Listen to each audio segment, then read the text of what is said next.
Hi everybody. I have a question that came to me that I think is really important and something that we should talk about. I'm not going to go into a lot of detail about this, but the question centered around prostate cancer. And this is a cancer that's pretty common in men and is of particular concern, particularly in the African American community. And here's what I want you to know about it. First of all, hopefully you know the prostate gland is located inside of your body at the base of your penis, and this is a very important organ. It's about the size of a walnut.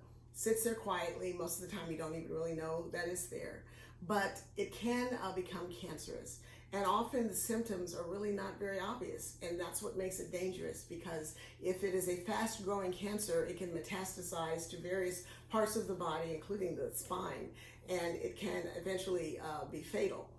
Some prostate cancers grow very slowly, and in some cases the patient will actually die before the cancer in the prostate becomes a real issue. That's something that the urologist will determine. But here's what you need to know. If you're a man, you have a prostate gland. And the way in which we keep an eye on the status of that prostate gland is by doing a blood test called a PSA. That's prostate specific antigen. And what's important is not just doing this one time, but doing it on a regular basis when you see your doctor, because we want to see if that number is starting to climb.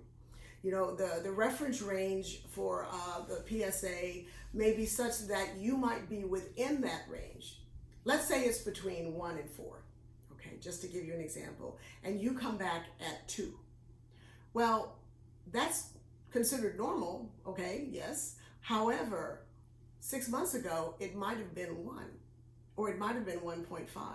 And so even though you're in the normal range, you're actually creeping up, and you may actually have cancer and the PSA level has not climbed high enough to get out of the normal range, but you still have cancer. So that's why the lab value is only important relevant to what it was in the past. We have to keep vigilance on this and make sure that this number is not climbing, because at some point, it's going to be in the normal range, but at some point, if you have cancer, it may climb and get out of that range. Well, we want to catch it while it's still in that lower range, because that really gives us the best chance of doing something that will protect you from dying from this.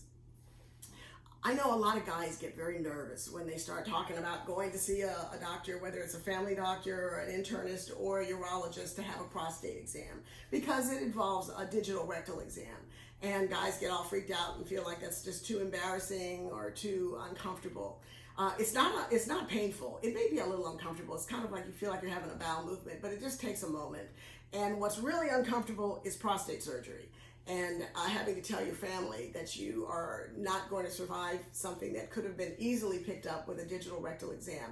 And what that exam involves is just feeling the prostate gland. It can be felt through a rectal exam, and we can feel for nodularities, abnormalities in the consistency of the prostate, and that gives us a clue that there might be something there. That's not enough, though. We still need to measure your PSA, because, like I said, it could be very early, and you might not actually have anything that can be felt with a digital exam, but could be detected with a blood exam.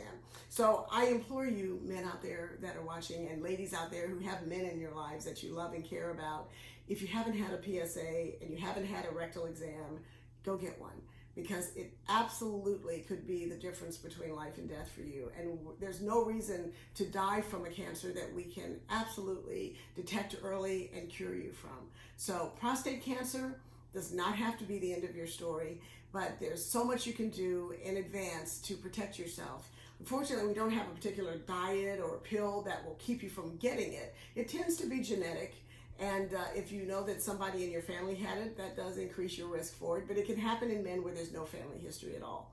So definitely check with your doctor, get that PSA test, simple blood test, and also get a rectal exam.